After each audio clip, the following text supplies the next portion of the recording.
Audio Jungle.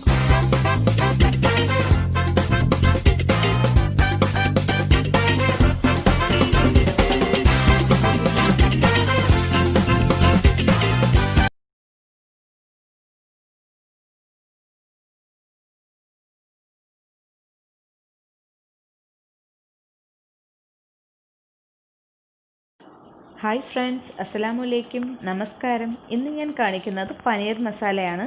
നല്ല tasty ആയിട്ടുള്ള പനീർ മസാല നമുക്ക് എങ്ങനെ തയ്യാറാക്കാമെന്ന് നോക്കാം. പനീർ മസാല തയ്യാറാക്കാൻ വേണ്ടി 200 ഗ്രാം പനീറാണ് എടുത്തിരിക്കുന്നത്.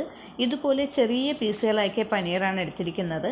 അതിന് ഞാൻ ആദ്യം ഒന്ന് കഴുകിയിട്ടുണ്ട്. കഴുകി ഒന്ന് വെള്ളമൊക്കെ ഒന്ന് കളഞ്ഞതിന് ശേഷം ഒരു പ്ലേറ്റിലോട്ട് വെച്ചിട്ടുണ്ട്. അതിലോട്ട് ആവശ്യത്തിന് ഉപ്പ് ചേർത്ത് കൊടുക്കാം. ആദ്യം ഒരു 3/4 ടേബിൾ സ്പൂണോളം മുളക് പൊടി, എരിവ് കുറഞ്ഞ മുളക് പൊടിയാണ് ചേർത്തിരിക്കുന്നത്.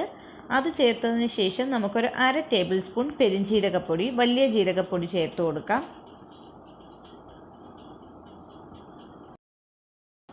1/4 ടേബിൾ സ്പൂൺ മഞ്ഞൾപ്പൊടി ചേർത്ത് കൊടുക്കാം. അതുപോലെ തന്നെ എരിവിന് ഒരു 1/2 ടേബിൾ സ്പൂൺ കുരുമുളക് പൊടിയും കൂടെ ചേർത്ത് കൊടുക്കാം.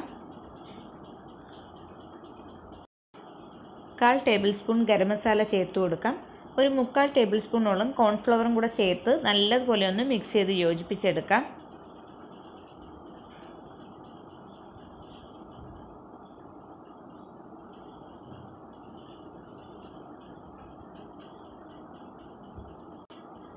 പനീറിൽ ചെറിയ രീതിയിൽ ഈർപ്പമുണ്ട്.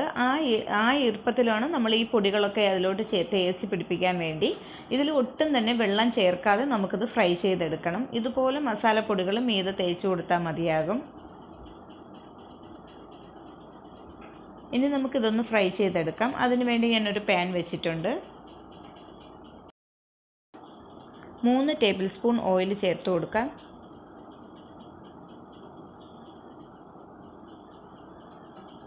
ചെറുതായി ഒന്ന് ചൂടാകുമ്പോൾ നമുക്ക് പനീർ ഒന്ന് ചേർത്ത് കൊടുക്കാം.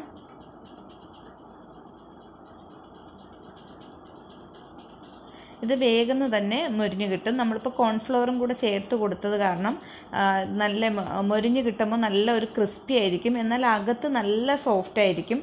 ഇത് നമ്മളിപ്പോൾ ഒരു പീസൊക്കെ എടുത്തൊന്ന് കട്ട് ചെയ്യുമ്പോൾ അകം നല്ല സോഫ്റ്റും പുറം നല്ല ക്രിസ്പി ആയിരിക്കും. നല്ല ടേസ്റ്റുമാണ് ഇത് കഴിക്കാൻ. അപ്പോൾ ഇതുപോലെ തന്നെ നമുക്ക് പറക്കി കഴിക്കാം. പക്ഷേ ഇതിങ്ങനെ ഫ്രൈ ചെയ്തതിന് ശേഷം നമ്മൾ മസാല തയ്യാറാക്കി ഈ പനീർ അതിലോട്ട് ഇട്ട് കഴിക്കുമ്പോൾ നല്ല ടേസ്റ്റാണ്. എല്ലാവരും ഒന്ന് ട്രൈ ചെയ്ത് നോക്കുക. അത് ഇടയ്ക്കൊന്ന് തിരിച്ചും മറിച്ചൊക്കെ ഇട്ട് കുറച്ച് സമയം മതിയാകും. വേഗം തന്നെ തയ്യാറായി കിട്ടും.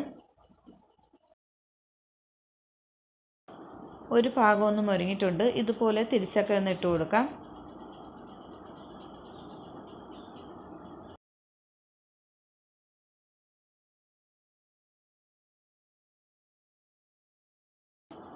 ഇത് ആവശ്യത്തിനൊന്ന് മൊരിഞ്ഞ് കിട്ടിയിട്ടുണ്ട്. ഇനി നമുക്കിത് ഇത്രയും മതിയാകും. ഒരു പ്ലേറ്റിലോട്ട് ഇനി അത് മാറ്റുകയാണ് ചെയ്യുന്നത്.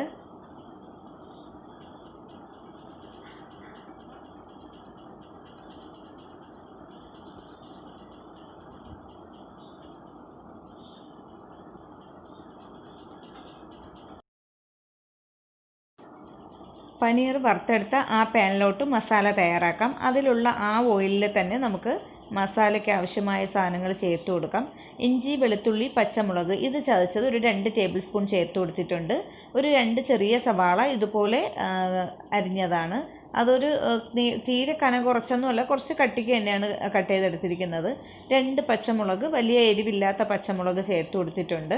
പിന്നെ ഒരു ടൊമാറ്റോ ചേർത്ത് കൊടുത്തിട്ടുണ്ട്. വലിയ ടൊമാറ്റോയാണ് ചെറിയ രീതിയിൽ കട്ട് ചെയ്തിരിക്കുന്നത്. ഇതെല്ലാം കൂടെ കുറച്ച് ഉപ്പും കൂടെ ചേർത്ത് നമുക്ക് നല്ലതുപോലെ ഒന്ന് മിക്സ് ചെയ്ത് യോജിപ്പിച്ചെടുക്കാം.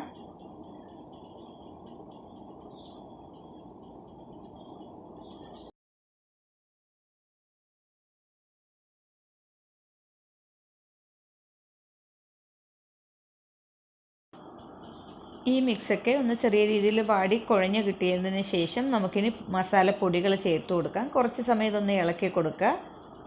ചെറിയ രീതിയിൽ അടപ്പുകൊണ്ട് അടച്ച് ഒരു 2-3 മിനിറ്റ് ആകുമ്പോൾ തന്നെ ഇതൊന്ന് സോഫ്റ്റായി കിട്ടുന്നതായിരിക്കും. ഇതിപ്പോൾ അത് കുറച്ച് സമയം കഴിഞ്ഞപ്പോൾ തന്നെ ഇതൊന്ന് കുഴഞ്ഞ് കിട്ടിയിട്ടുണ്ട്.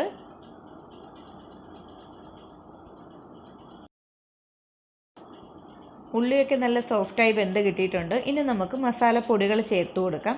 ഒരു 1/4 ടേബിൾ സ്പൂൺ കുരുമുളക് പൊടി, എരിവിനനുസരിച്ച് പൊടികളുടെ അളവൊക്കെ മാറ്റം വരുത്താവുന്നതാണ്. ഒരു 1/2 ടേബിൾ സ്പൂൺ പെരിഞ്ചീരകപ്പൊടി ചേർത്ത് കൊടുക്കാം.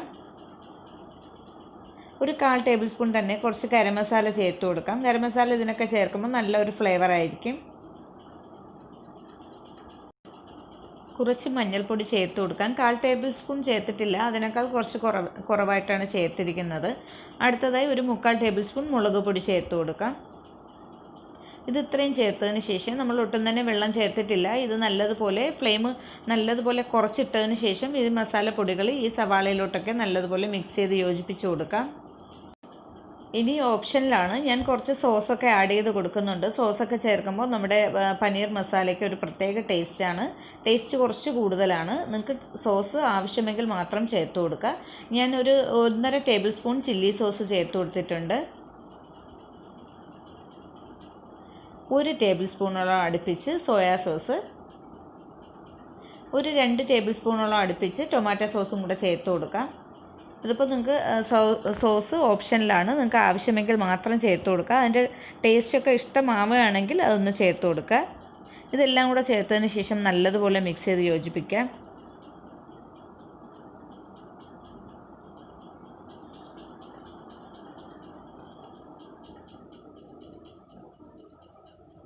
ഇനി നമുക്ക് നമ്മുടെ പനീർ തയ്യാറാക്കി വെച്ചിരിക്കുന്നത് ഇതിലോട്ട് ചേർത്ത് കൊടുക്കാം.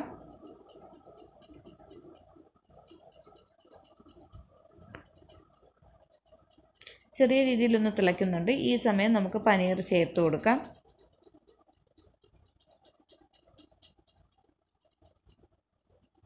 എല്ലാം കൂടെ ഇളക്കി ഒന്ന് യോജിപ്പിച്ച് കൊടുക്കാം. ഇതിപ്പോൾ മിക്സ് ചെയ്യുമ്പോൾ നമ്മൾ നല്ല ബലം കൊടുത്ത് മിക്സ് ചെയ്തത് പനീറല്ലേ, അതൊന്ന് പൊടിഞ്ഞു പോകാൻ സാധ്യതയുണ്ട്. അപ്പോൾ അത് നോക്കി ഒന്ന് യോജിപ്പിച്ച് കൊടുക്കുക. ഫ്ലെയിം കുറച്ചിട്ട് വേണം ഇതൊന്ന് യോജിപ്പിച്ചെടുക്കാൻ. നല്ലൊരു മണമാണ് നമ്മുടെ സോസിൻ്റെയും പനീറിൻ്റെയൊക്കെ നല്ലൊരു ടേസ്റ്റ് ആയിട്ടുള്ളത്. സോസ് ചേർത്ത് തന്നെയാണ് നമ്മുടെ ഈ പനീർ മസാല ടേസ്റ്റ് കൂടുതൽ. കുറച്ച് മല്ലിയിലയും കൂടെ ചേർത്ത് കൊടുത്തിട്ടുണ്ട്. നമുക്ക് വളരെ പെട്ടെന്ന് ചെയ്തെടുക്കാൻ പറ്റുന്ന നമ്മുടെ പനീർ മസാല തയ്യാറായിട്ടുണ്ട്. മല്ലിയിലയും കൂടെ ചേർത്തതിന് ശേഷം നമുക്കിത് ഇളക്കി ഒന്ന് യോജിപ്പിച്ച് കൊടുത്തു. പനീർ മസാല തയ്യാറായിട്ടുണ്ട്. എല്ലാവരും ഒന്ന് ട്രൈ ചെയ്ത് നോക്കുക. ഈ സമയം നിങ്ങൾക്ക് ഉപ്പിൻ്റെ കുറവൊക്കെ ഉണ്ടെങ്കിൽ കുറച്ച് ഉപ്പ് ചേർത്ത് കൊടുക്കാവുന്നതാണ്. ഇതിലോട്ട് ഞാനൊരു 1/2 ടേബിൾ സ്പൂൺ വിനീഗറും കൂടെ ചേർത്ത് കൊടുത്ത് ഒന്ന് മിക്സ് ചെയ്തെടുക്കുക.